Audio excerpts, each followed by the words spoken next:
guys, Sunny here. Welcome back to my channel.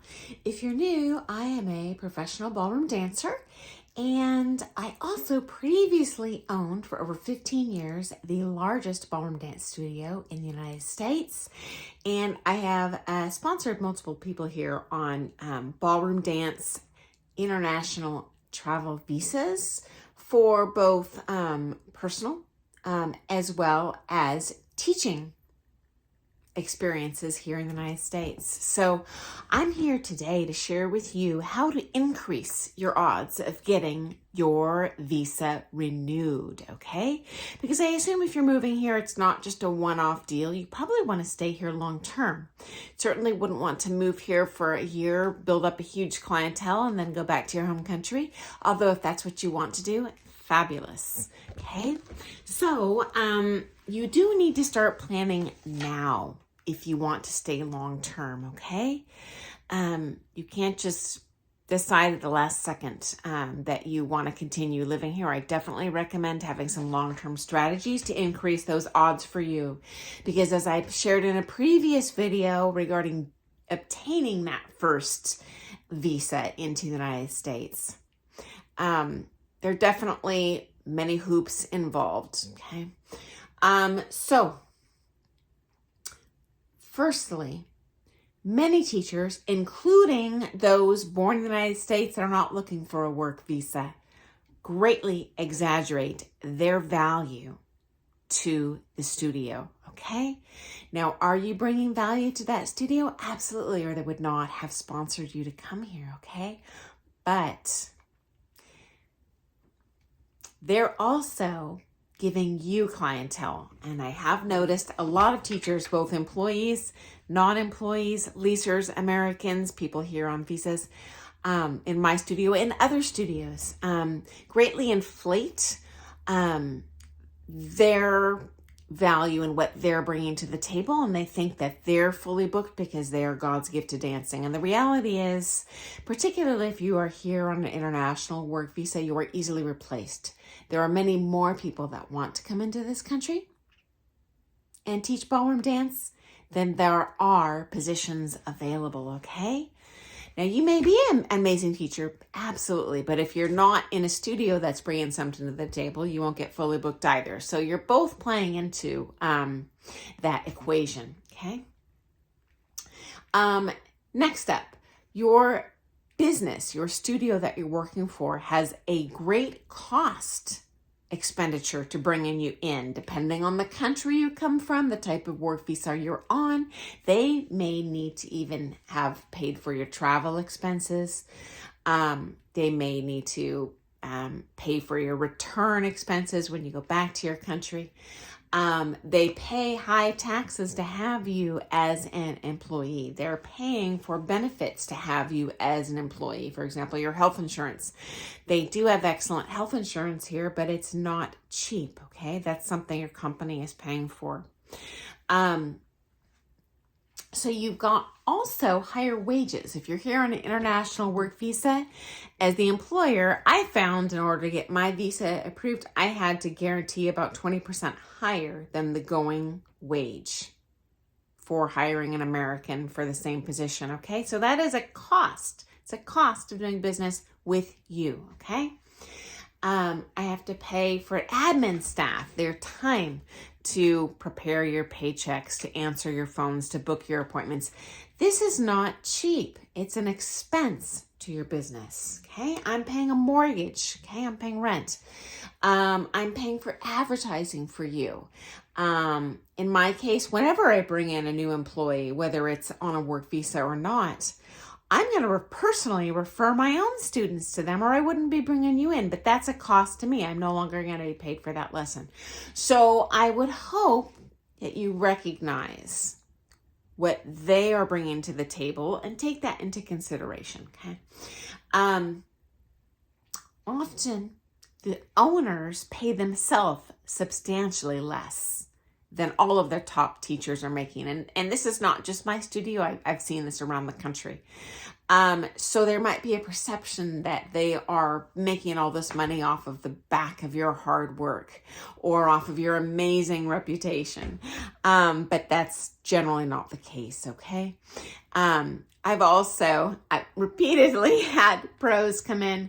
They were not here on international work visas, but they were international pros who greatly credited themselves with all their clientele. And it was so funny because they're like, well, this person's coming to me and they found me. And I'm like, no. They went to you because I said they were the best pro for you to go to. And certainly as the studio owner, I do have a lot of power and say in where to steer those new students. Okay, so just know the value that that studio is bringing to you. And it can be hard to find a studio to sponsor you. If you're fully booked, often there are studios out there who will cater to you, try and get you to come in, and then they can't provide the students, okay? And it doesn't matter how awesome of a teacher you are, if they're not providing clientele for you, you can't build, okay? So no one is not replaceable, including your owner. Everyone in a studio is replaceable. It's like a bucket of water, and you put your hand in that bucket and you take it out, and you know what? It's still full of water. Your hand's just not in there anymore. And again, everyone's replaceable. Even the owners, okay? So you want to make sure that you're bringing in enough income to cover that studio's expenses to have you there, okay? However valuable you think that just the pleasure of your company and this great reputation you have is the reason they're keeping you there, you do need to pay for your own expenses that you're incurring for that business. Your higher wages, all that stuff I previously mentioned, okay? Another thing, though, that I find many teachers greatly undervalue, that your owner is going to treasure and respect you for it and value you more for, almost more than the money you're bringing in, is your positive personality, okay? Highly recommend, whether you're here on international work visa or if you're just working as a dance teacher in a studio, do not talk trash about your owners, about your studio, about the staff, about the other teachers, about the receptionist, about the cleaning crew. The ballroom dance world is small, and it will get back to them. Okay, including if you're talking to another studio owner about how you don't like it there. Bad idea. That is a recipe for not getting that work visa renewed, so don't go there. You are going to lose students to other teachers. Maybe that teacher's been nasty to you. Doesn't matter. Do not sink down to their level. Speak highly about everyone or don't speak about them at all. Because I have kicked out teachers from my studio who've talked badly about other pros in our studio, okay? Honestly, I wouldn't talk badly about anyone at all. It only reflects poorly on you, okay? Don't harass your students if they do choose to switch to another teacher. I've also seen this, where they're very angry that their student booked with someone else because they're fully booked. You know what? If you can't teach the lessons, someone else will, and that's okay. Okay? Also, I would say pick your battles. Certainly, there's going to be things about working in your studio you don't like. And I did another video for those of you who are coming on international work visas, kind of bad things you can't expect, because it's not going to be all roses and sunshine. There are going to be hard things about coming here, okay? So pick your battles. If you don't like 10 things, pick the top 2 and approach your studio owner with that. Don't approach the other teachers there. It's just going to irritate me and I'm not going to want you back. I don't need a pot stirrer there. Talk directly, be an adult, talk directly to the owner about what your concerns are and stay calm. For Pete's sake, don't go off on a rage and yelling. I had someone even banging on my car window with a rage about something silly they didn't like that they thought someone else was getting preferential treatment. That's a guaranteed recipe for me kicking you out. And I have kicked pros out, whether they are here on a work visa, whether they're here as an American citizen, whether they're leasing space, whether they're an employee. Mom, I don't got time for that. I need a positive experience at work. And if you can't be a part of that positive experience, make it better there for everyone, including me, I'm not going to renew that visa, okay? Next up, I would suggest loyalty, meaning I wouldn't go to other studios and flirt, so to speak, with those studio owners trying to make more opportunities to teach for yourself elsewhere.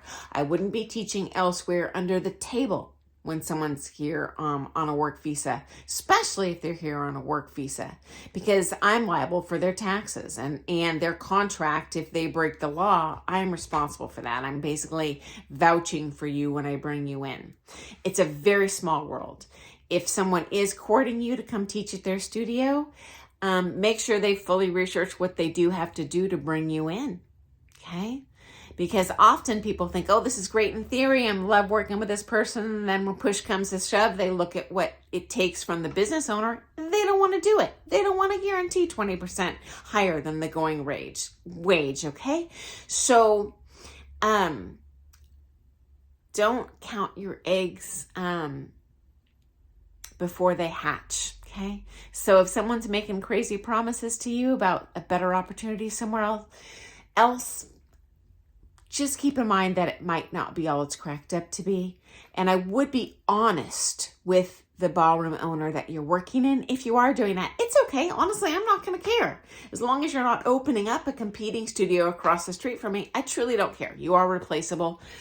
Just be honest. If you are looking for opportunities elsewhere, be honest with what you think that other ballroom is going to offer you that you're not currently getting in where you're teaching. Honesty is the best policy, and it will ensure, at least better ensure, that that door is going to be open for your return if things don't work out the way you want them to, okay? So, hope that's been helpful. Once again, I'm over that 10-minute mark. I apologize. I do have more to share on this topic, so I will post another video. But thanks so much for dancing with me today, talking about dancing. And good luck on your visa renewal. Bye, guys.